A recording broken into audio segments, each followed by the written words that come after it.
The UN Special Coordinator for Lebanon, Janine Hannes, has issued a statement on the cross-border conflict. She says, with the region on the brink of an imminent catastrophe, it cannot be overstated enough. There is no military solution that will make either side safe. Marwan Bishara is Al Jazeera's senior political analyst. He's joining us by Skype from London. Marwan, good to have you with us. US President Joe Biden says the US will do, quote, all possible to prevent a wider war in the Middle East. Given the fact that it's not been able to stop Israel from carrying out its war in Gaza, it's hard to know what exactly is left for the US to do.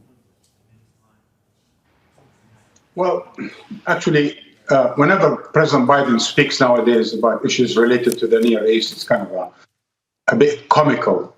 It's a bit funny. It's a bit unserious. Sometimes you feel like he's saying something and every other lieutenant of his is saying something else to the press. But that doesn't mean we don't take him and take the United States seriously. Let me tell you why.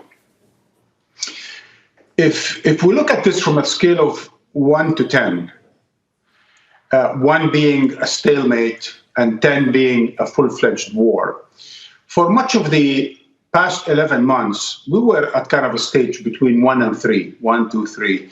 Every time Israel sort of escalates towards 3, Hezbollah escalates towards further south, hitting Safad to the east and Nahariya to the south.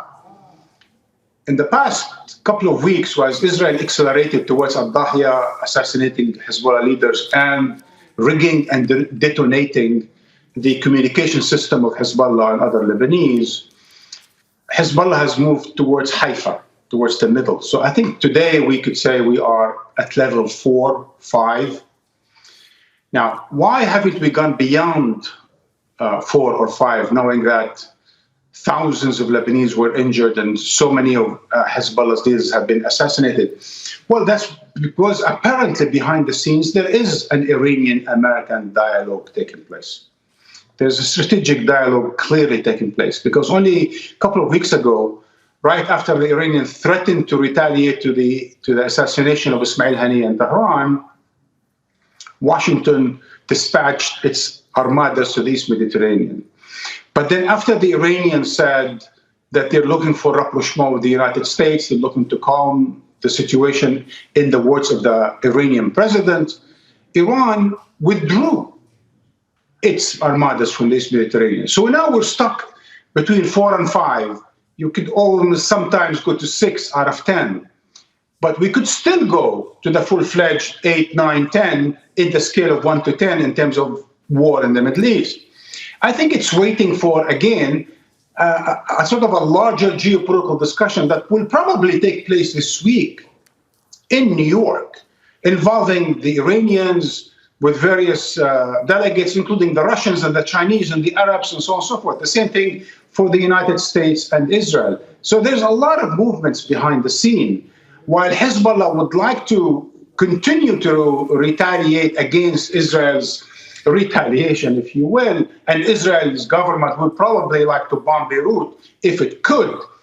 But there are some restraints by Tehran and Washington ongoing, and we will see where will all that lead us after the after the UN General Assembly summit this week. The Israelis have said that they are vowing to increase their attacks against Hezbollah until, quote, until it understands. That seems to be the kind of unspecified end game, similar to what we saw in terms of its goals, of the Netanyahu coalition's goals when it came to Gaza as well, which of course made it very difficult to establish exactly what it was trying to achieve there. Do you think we're facing the same sort of situation in southern Lebanon, where actually it's simply not clear what Israel is actually trying to gain by this?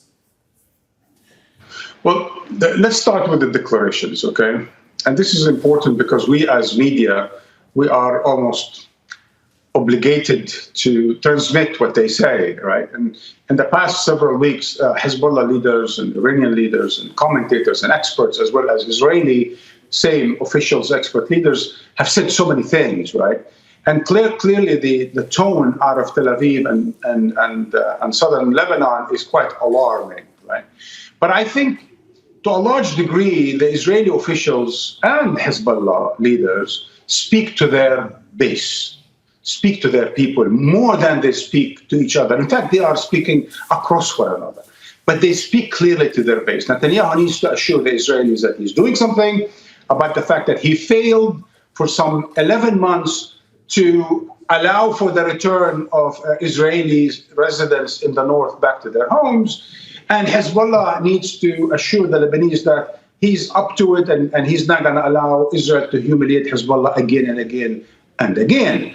So I think that rhetoric aside, which is really populist and is distant largely to the people, Israel here has a number of things in mind. One, they want to get the attention away from Gaza.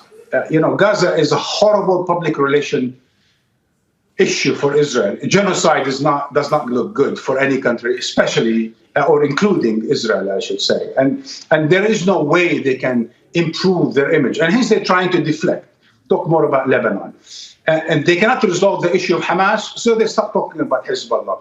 They cannot resolve the issue of insurgency in Gaza, so they start talking about bombing Lebanon. So that's one. Two, I think Netanyahu understands now that he needs to start, aside from saying we're winning, we're beating, we're winning, we're beating, that he needs to bring in something tangible, something strategic, diplomatic, something that assures the Israelis that either their hostages are going to be released or their residents are going to go back to their homes in the north and the south. And third and last, we're probably getting close to the time when the ICC is going to rule on Netanyahu and Gallant, and whether they're going to really be pursued by the International Criminal Court. That's going to be a major thing.